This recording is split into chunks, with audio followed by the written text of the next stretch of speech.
তো আজকে চলে এসেছি গোপুসোনার জন্য একটু গাজরের হালুয়া বানাতে। তো এদিকে দুধটা বসিয়ে দিয়েছি, আর এদিকে হচ্ছে হালুয়াটা কীভাবে বানায় গাজরের, তোমরা দেখো, আশা করি তোমাদের ভালো লাগবে।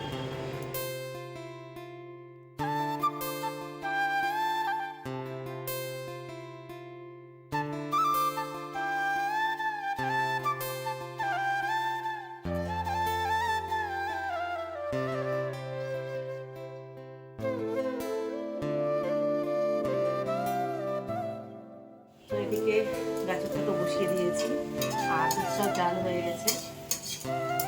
আর কিছুক্ষণ গাজরটাকে একটু নাড়াচাড়া করে নেবো, তারপরে দুধটা ভালো লাগে।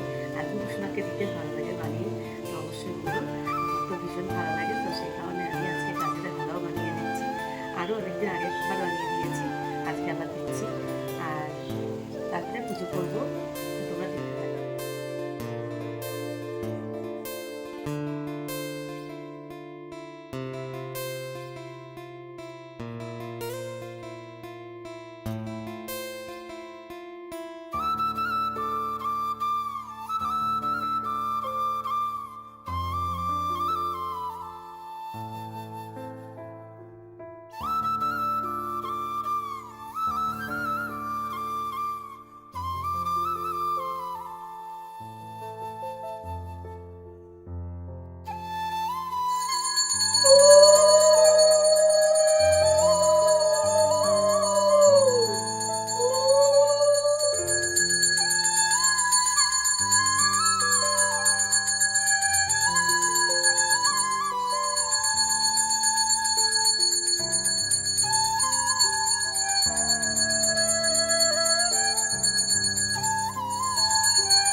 আজকে আমি কী দিয়ে ভগবানকে ভোগ নিবেদন করেছি সেটা তোমাদের সাথে শেয়ার করছি।